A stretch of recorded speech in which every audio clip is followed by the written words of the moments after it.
Hello guys, what's up and welcome back to our YouTube channel. So for today's video nga po, share nga po natin yung mga benepisyo nga po na taglay nga po ng ginseng. And of course, kung mahilig ka sa ginseng, para sa iyo to. And kung hindi ka pa mahilig sa ginseng, para sa iyo din to. Para naman maghanap ka rin ng ginseng.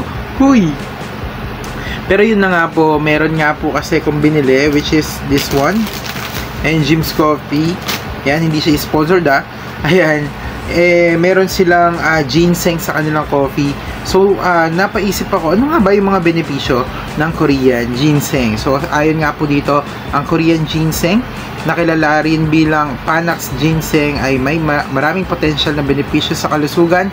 Ilan sa mga ito ay number 1. Ayan, pagpapalakas ng resistensya. Ayan, nakakatulong sa paglaban sa impeksyon at sakit yung ginseng. Ayan, and number 2 is pagpapahusay ng pag-iisip.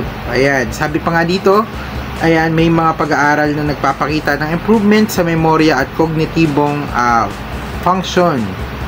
Ayan, so nakakapagpa-improve ng memorya. So, 'di ba? Ang ganda din ito. Kaya pala yung ibang mga bumibili nung kape na nakita ko is parang sabi nila naging sharp daw yung memory nila, mas active daw sila, mas energetic, bla bla bla, ganito ganyan. Yun, so may benepisyo pa lang.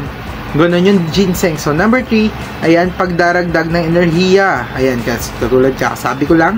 Ayan, sabi dito nakakatulong mabawasan ang pagkapagod at pataasin ng stamina. So, maganda pala to sa mga taong active din sa pang-araw-araw. Ayun, so magandang gamitin natin, inumin or intake natin yung ginseng.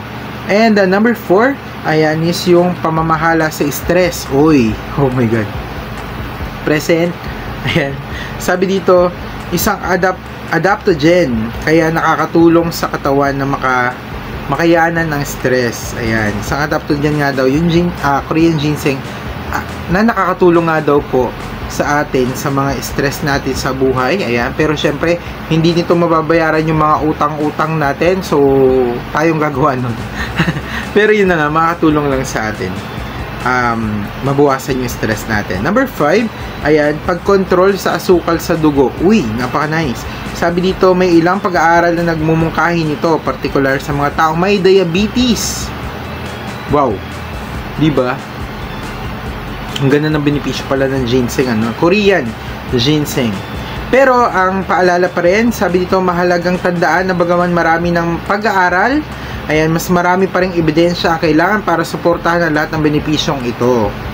Kung nagbabalak kang gumamit ng Korean ginseng, mabuting kumonsulta sa doktor, lalo na kung may iniinom kang gamot o may kondisyong medical daw.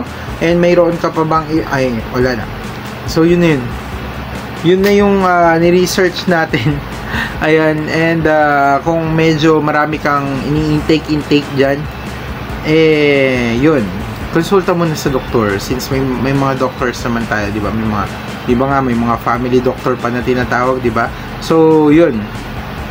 Pa-doktor muna tayo. Siguro din muna natin na pwede sa atin yung Korean ginseng, pero kung okay ka naman, yun yung mga benepisyo na pwede mong ma-enjoy. So, yun lang. Maraming salamat. God bless. Ingat po kayo palagi. And see you again sa next vlog natin. Bye-bye.